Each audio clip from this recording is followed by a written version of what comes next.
Hi, I'm Dr. Jeffrey Antimarino from Bellissimo Plastic Surgery and Medi Spa. Welcome to our new series, It May Not Be Surgical.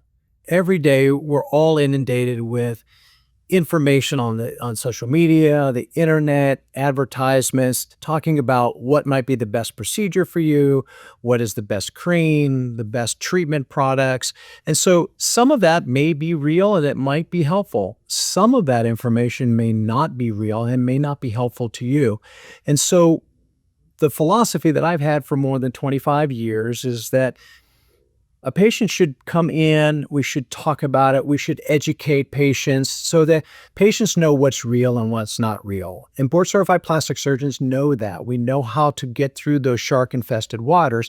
And one of our duties as a plastic surgeon is to bring patients along and teach them what is really available, what results can be honestly acquired, and how we're going to do it. I believe that everybody that comes in, it's not just one way to treat everybody. There is a certain way that treats you as one patient, somebody else as in another way. And so everybody's a little different. And so it's not a cookie cutter technique that everybody gets a facelift or a tummy tuck or everybody gets liposuction. Many times today, the technology, the biomedical technology has improved so tremendously over the past decade that patients, I think, are surprised when they come to see me, and sometimes I just say, you know what, you're not ready for that surgery. It's not necessary for you. It's overkill for what you are looking for. We can get those goals with dermal fillers, neurotoxins, lasers, other devices. So there's some non-surgical ways that can bring you along as well. Also, you can marry the two, non-surgical and surgical, to really get your best results from a surgical outcome as well. So in this series, we want to talk about what's real, what's not real, and what we've done over the last 5, 6 years, 7 years at Bellissimo is to bring in a lot of technology. We have some really cutting edge devices going from dermal fillers, and we have a vast array of dermal fillers, neurotoxins. There's multiple neurotoxins that we use. We have some lasers that are for resurfacing, some lasers that will tighten skin, some lasers that go after pigment, some for hair reduction. We have devices with microneedling and radiofrequency. We have just radiofrequency. We have skin labs, and so for hydrating skin and taking care of everyday problems, like cases of acne. So we have lasers that can do that. So all of that technology, what my goal was to build a practice where when patients come in, we can address their concerns, and it's not just one tool in the toolbox, and so everybody gets that one treatment. This is, what is your concern?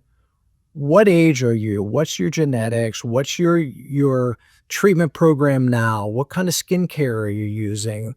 Where are we, and how can we get you to where you want to be? Because it's different for everybody. Not everybody wants to come in and have a facelift. Some people just want some moderate improvements. Some people think they need a facelift, and they're young enough that dermal fillers may be the best result for them. So in this series, we want to talk about what we can offer you, not just as a plastic surgeon, but in our practice, what do we have that can take somebody who, teach them all of those methods. What's the downtime? What's the investment? How am I going to do this? I have kids at home. I have to get back to work. What can we do to basically tailor your treatment plan to get your best results so that you're happy, your goals are satisfied, and talk about all of the things that are real, the downtime and any concerns that you might have. So that's what we try to do at Bellissimo, is be honest and transparent. And I think what we're going to do today is go through some common questions about common body concerns or facial concerns that patients have, and go through how I would tackle it if I saw you in the practice. Can someone get a facelift result using fillers and lasers? Where is the limit? So the answer is yes, in some cases. And if you're a younger patient, and so sometimes it's mostly females, they're starting coming in, they're seeing some changes in their late 30s. They might see some changes in the texture of the skin, the complexion of their skin. Starting to get some fine lines. As they move into their early 40s to mid 40s, they might start just seeing a little bit of skin laxity, or they might see a little bit of extra skin in this, what we call the submental area on the upper part of the neck. So they're just seeing that for the first time, and it's bothersome. And they come in thinking, oh my gosh, do I need a facelift? In those cases, sometimes doing some, combination of neurotoxins and dermal fillers may be just a little bit of the lift that you need to brighten that look, rejuvenate, kind of set back that and lift just a little bit. You don't need something as invasive as a facelift at this time. Also, patients will benefit from laser resurfacing, like our Helix laser, which is a combination of a CO2 laser that resurfaces, really attacks texture issues and also sun damage, which can decrease the radiance of our skin. So that would restore the radiance of a person's skin. And in a simple treatment, so that would rejuvenate and that patient without a facelift. Now, as we move along and you start to see more laxity of the neck, because none of those treatments will really treat the laxity of the neck very well. They started getting some jowling, some deepening of the nasolabial folds. Then we really need to start talking about, okay, maybe dermal fillers or fat grafting might help you, but what you really want to look at is the option of a facelift. And you may not be ready for that surgery, but I can show you what you would look like with both. And it really, at that point, depends upon what your goals are. Some patients are still like, you know what? I don't really want as much of a lift as I would get from a facelift, and I will stay with the dermal fillers. And sometimes the facelift is the only source. I have some patients in their late 60s that are coming in talking about wanting to do dermal fillers. But really, the dermal fillers would be very expensive for them because you need a lot of dermal fillers to try to get that lift, and it's not going to do anything to the neck. And so I honestly tell them, you know what? Your best option is to maybe do a laser resurfacing and a facelift. And if you're not ready or you don't want to do a facelift, that's okay. But I wouldn't put my money into dermal fillers because it's very expensive and you're going to have to keep repeating those once a year or every year and a half. So I try to be honest and just give them the options and then let the patient decide what's best for them. What is the difference between fixing lost volume versus fixing gravity? Yeah, that's a great question because as the plastic surgeon, that's what we really have to assess. As we age, we lose volume in our face. And also, depending upon lifestyle, the changes in our skin as we get older, hormone shifts in women, the skin can start to lose some of its elasticity. So sometimes patients will have a loss of volume, but they have good skin tone. So dermal fillers may be your option, maybe fat grafting at that point. When you and that can help also with some skin laxity because now you're adding some more volume. It could be the volume is okay, but now you're seeing skin laxity where something more invasive like microneedling or radiofrequency or our Everest, the radiofrequency device that can help lift a little bit and change that collagen in the skin to try to tighten the skin. So you can address laxity in that sense. Sometimes you have to do both. You're replacing volume and you're tackling the skin laxity. Skin laxity is also amenable to surgical changes or surgical techniques that can change that.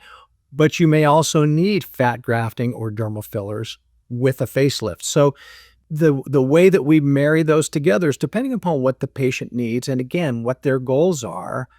And the treatment plan is then just really tailored to them. I keep hearing about lipo AI. Is this for fat reduction that isn't full surgery, but more than a non-invasive treatment?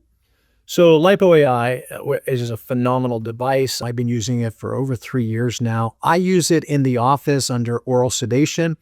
I specifically use that device for localized fatty areas that most likely in the submental area, because a lot of men and women want a more defined jawline, or they genetically have a little bit of a fat pad here. So when they see themselves in pictures, it looks like they have a double chin.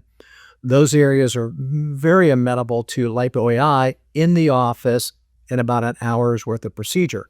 We also do upper arms, upper abdomen, hips, even the calves. So localized fatty tissue that you can't control with diet and exercise, I think it's a great way to treat sort of that moderate amount of fatty tissue. Now, if we're looking at multiple areas, abdomen, hips, thighs, arms, all of those combinations, then I would prefer to go to the operating room, do it under anesthesia. And in that sense, I use ultrasonic combined with a power assisted and also Renuvion, which is a cannula that uses heated helium gas to help tighten tissue and skin. So depending upon the severity of the what we call lipodystrophy or the excess fat, I would do either lipo-AI or go to the operating room, depending upon how much fat needs to be removed. That's what I would recommend any patient to do. I think when you go to a spa that's associated with a board-certified plastic surgeon, you're melding the best of all the techniques, both worlds. So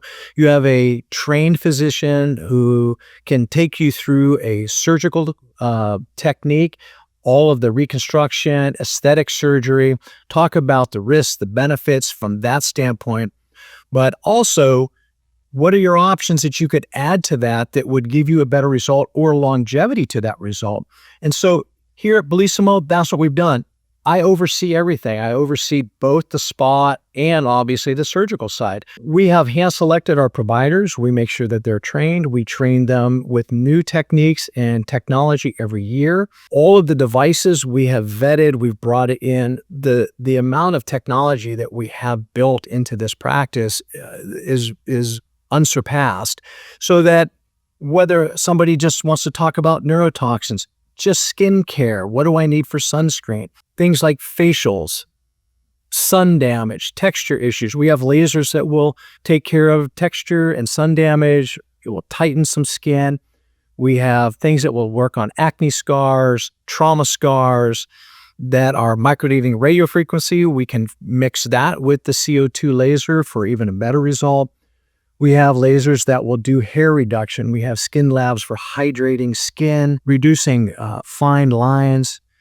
The microneedling radiofrequency is phenomenal for that. So we talked about lipo-AI for moderate fat treatments. So we have everything here. And again, I oversee that. I see every patient. We go over treatment plans. I sign off on everything. We have meetings constantly. So I think from a patient standpoint, the safety net is there because you have one or two physicians that are actually involved in that arena from aesthetics and reconstruction. So I think patients will get their best care. I think they'll be in the best hands. So I would strongly have you do your homework and find those spas that maybe have somebody that is overseeing all of that. There are a lot of spas today that are really not overlooked or overseen by a physician. And I think that's when things can get into, or patients can get into problems. There's also, a lot of those spas don't have all of the technology. So you might be going to them for some things, so you might have to go to another spa for some other problem that you might be having. This way you just go to one place and you can be seen for anything that you need to come in with. So I hope you enjoyed this series. Again, whether you're interested in neurotoxins, maybe a laser or surgery, and you're not really sure, I encourage you, take the first step. Come in, we can talk about it, talk about what options you are. There's no obligation. I spill everything out for patients, and I just let the patients kind of think it through and feel it out and see what's best for them. And I think that's the best way to do it, and it's the way we've always done it here at Bellissimo.